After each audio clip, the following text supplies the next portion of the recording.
Hello, happy people, and welcome to your Moment of Zed, the YouTube channel dedicated to the most beautiful car in the world, the BMW Z3, or as the folks in Bluff call it, the Z3. I'm Mark, and I am in my garage today because it is already raining. My thought was I get a jump on part 2 of this subwoofer box and installation because I think it's going to take longer than I thought, so I wanted to get outside this Sunday the 6th and start work on it, even though I know the video won't drop till the 13th, hopefully, but we're waiting on Hurricane Milton, so doesn't look like we're going to get lucky. Kind of looks like we're going to get hit. I guess we'll see. It's a little early still. I guess by the time you're watching this, we'll know. So hopefully we're okay, and I'm going to get all the work done I can get done today, including this intro. But first, we have 3 Zeds of the Week. And first up, we have Yuri from Israel. I think our first Israeli Zed. Very cool. With his 1997 1.9-liter 5-speed Roadster with 100,000 kilometers. Now, he bought it about 8 months ago, his dream car. Also, his daughter's dream car, who's about to get her license. I hope you get to keep it, Yuri. He sent me a 32-item list of work he's done on the motor, body, interior, and electrical systems. Just about anything you could do to a Zed, he's done. He's also installed a rear spoiler and a rear view camera and a whole new stereo system, kind of the theme of the day, stereos. His next project is a soft top installation, which he already picked up in Germany and brought home in his suitcase. Very interesting. Next up, Gus from Austin, Texas, with his 1997 2.8-liter 5-speed Roadster with 52,000 miles. Now, he'd bought it in June, and since he's put on new tires, all new speakers, again, kind of the theme of the day, and an amplifier. He's also replaced all the bulbs with LED bulbs. His next projects are the sagging glove box fix and adding USB outlets to the front console. Last but not least, another Texas gentleman, Greg from New Braunfels, Texas, with his 2000 2.5-liter 5-speed Roadster with only 21,000 miles. Now, Greg says it is all stock except for a cold air intake and a Borla exhaust. Love that red color. Very nice. Thank you so much, gentlemen, for sharing your beautiful cars. If you'd like to see your car on Zed of the Week, please follow the easy instructions in the description below. Now let's finish up this subwoofer. All right, so the next thing I have to do is to drill a hole in the lid for the speaker itself. Now I cut a template out and I centered it. I almost screwed this up, and you can probably tell because there's the start of a wrong cut there. Anyways, bad carpentry skills. But to get the measurements of this, basically I traced the outline of the box, the outer perimeter of the box, and that is about 3/8 from the edge of the box here, and then 9/16 from the back edge. Now, of course, the lid's curved, and due to my sanding, this side looks bigger than the other side, which it is. I'll fix that later. I've centered the box as best I can. Now, from there, I also have to center the hole I'm going to drill. So that's about from the outer edge of the box, about 4 inches short, and then from here, again, this line being the outer edge of the box, about 3/8. So we're going to be pretty tight against the edges of that box, front and back. And that's kind of the way it's got to be. We don't have that much room. So there's the measurements, and I'm going to re-drill this and get it right. And to drill this, I'm going to use a 5.5-inch or 140 millimeter hole saw. Got this on Amazon for about 15 bucks. Link in the description. So jumping back for a minute into the electronic part of this, I need to recover this wiring harness from the old box. To do that, I removed 6 10-millimeter bolts from the back, and then you just pull that off, and you can see the 2 original HK speakers. Now, what I decided to do was I decided to just go ahead and cut the wires and leave the ends in case anyone ever wants to rebuild this if I ever sell the car. Now, the positive connection is a blade connection. I could have just pulled that off, but I don't need the blade connection on the end. The negative connection to these speakers is actually slid on and soldered on, and I know how to loosen up solder, but again, I don't need the blade connection, so there was no reason for me to do this, so I just cut the wires to recover the harness and left enough for someone else to splice in the future if they ever need to.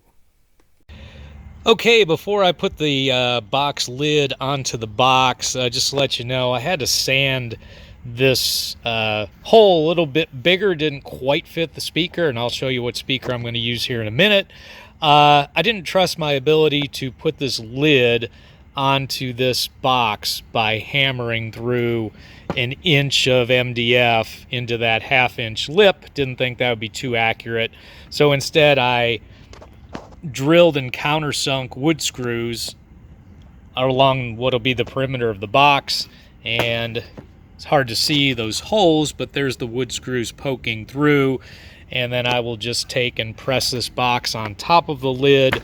That'll make marks in this edge. I'll pre-drill those and then screw those wood screws down into the box, and we should have it done with any luck. I'll also use wood glue as well. Okay, so the box is finished and I test fitted it and it works great. Now I'm going to show you the speaker I'm going to use. I am using a 6.5-inch subwoofer from Dayton Audio from their classic series. This has 4 ohms of impedance. The original car, of course, had two 2-ohm speakers.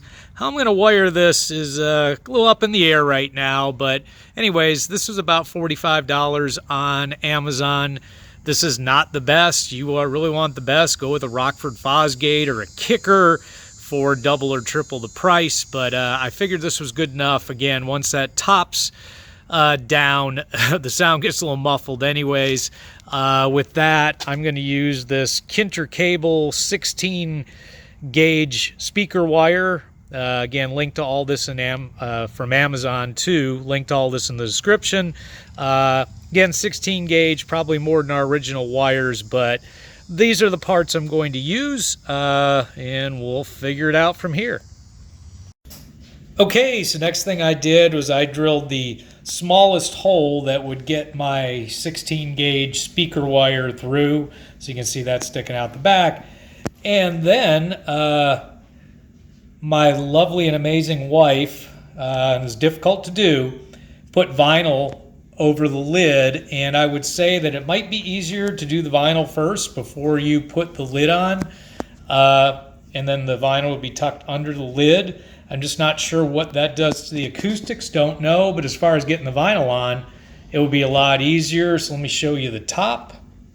And there's the top, and it came out great. Went ahead and cut the vinyl in kind of a pie shape in the hole, and then the speaker's going to tuck in right there. It really turned out good.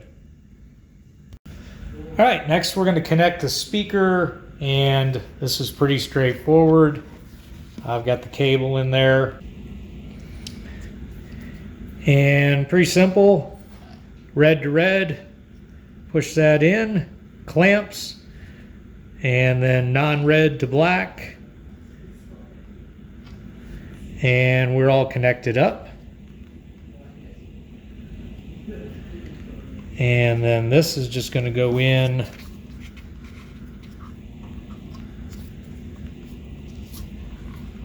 like so, and then we'll adjust it all up nice, and we'll get the screws into it. Okay, next step was to go ahead and screw down the speaker to the lid, and I did that using these 1/2-inch zinc screws. Can't remember what number it is, but they're 1/2 inch long. The pan, I think you call these pan heads, anyways, but they're not flat heads. Wish they were flat heads, they would have worked a little better, but overall I think the look was pretty good, nice and clean, matches the speaker. So I'm going to finish up this last one. Okay, I filmed a whole bunch about how I wired this, and I thought to myself, just keep it simple. Here's how I got the best sound. Again, we're running from the stock amp, which has a ton of cables coming out of the connection, or ton of wires coming out of the connection, where this subwoofer connection is. So I'm not going to be able to isolate that very easily. Eventually I will replace the amp. What I used was the original connector that I got off the original HK box. I found the best sound came from just running one pair of the two. Remember, there were two speakers originally. So I blanked off this pair, and then I have a green positive to positive and a gray negative to negative. And that's how I got the best sound and the most bass. I did try combining all of these together, got less bass. There's a good reason behind that I don't understand. But for now, with the stock amp, this is the setup I chose to go with. It is giving me bass. It's not giving me as much as I'd like. I'm not a big bass head, but I would like a little more. And I think the issue is that there's not enough power from this amp to power this new subwoofer as far as wattage goes. But again, I'll change that eventually. For now, this will do the trick. And last but not least, I covered the front and bottom of the subwoofer with felt and some spray adhesive. Link in the description for the adhesive. The felt's just from a craft store.